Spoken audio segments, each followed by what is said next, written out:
I'm Ron McKenzie, Senior Designer on Bodycount, and I've been dealing with the multiplayer co-op experience and the second design of the game. You're not going to be able to find shredding, explosions, or just be able to throw a guy through a wall with a shotgun anywhere else apart from in Bodycount. So as well as the single-player mode, Bodycount also contains multiplayer and co-op modes. The versus modes are the deathmatch, team deathmatch, which deals with player versus player.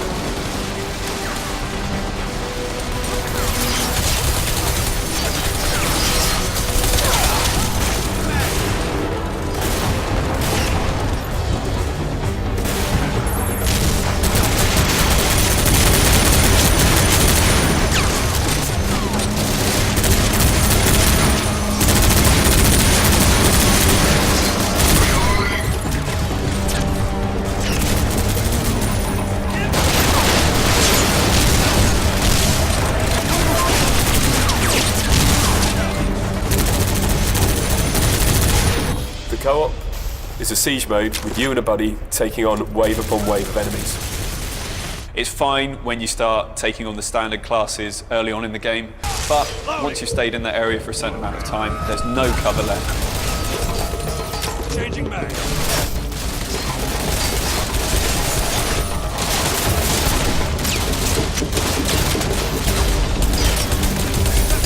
Lots of different classes coming in, wave after wave of enemies. You're really going to have to rely on your friends to get you through to the next level.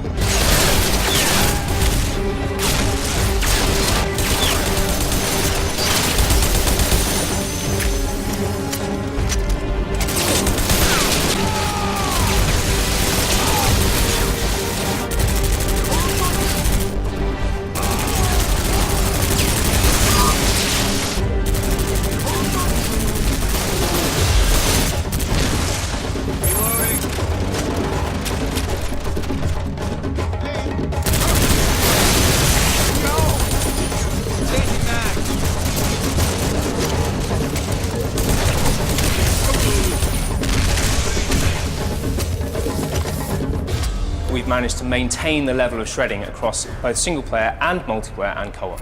Watching walls slowly get shredded apart and explosives take out whole sides of walls, it really makes you have to think about how you approach these levels and really forces team tactics.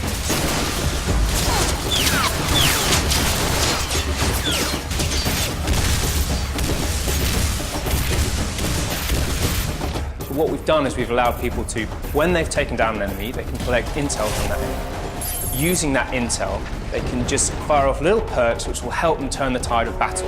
And this is really kind of, you get out of jail free card for the game. So if you find yourself getting the jump on a load of people, then why not trigger explosive bullets and just let it fly on them? It's going to send them flying. There's radar, which shows up AI in the environment for you. There's adrenaline, which gives you a short amount of invincibility. And then finally there's the airstrike, which just destroys everything around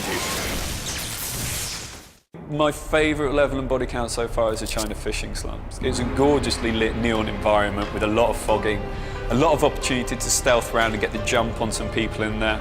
There is a stage set later in the game, in the second act of the game, that we refer to as the Old City Streets. It's a beautifully directed stage. It looks fantastic. From a design perspective, I love it because the space fluctuates. You know, it's very tight quarters, kind of shantytown type combat, moving out to really wide range stuff.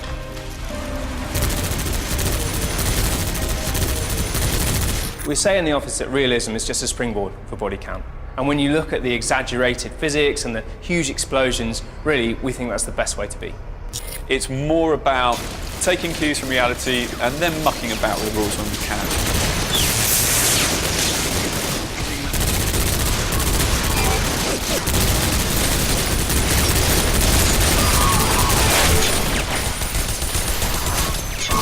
What we've achieved with Bodycount is bringing that huge, shreddable, violent, explosive experience directly into multiplayer.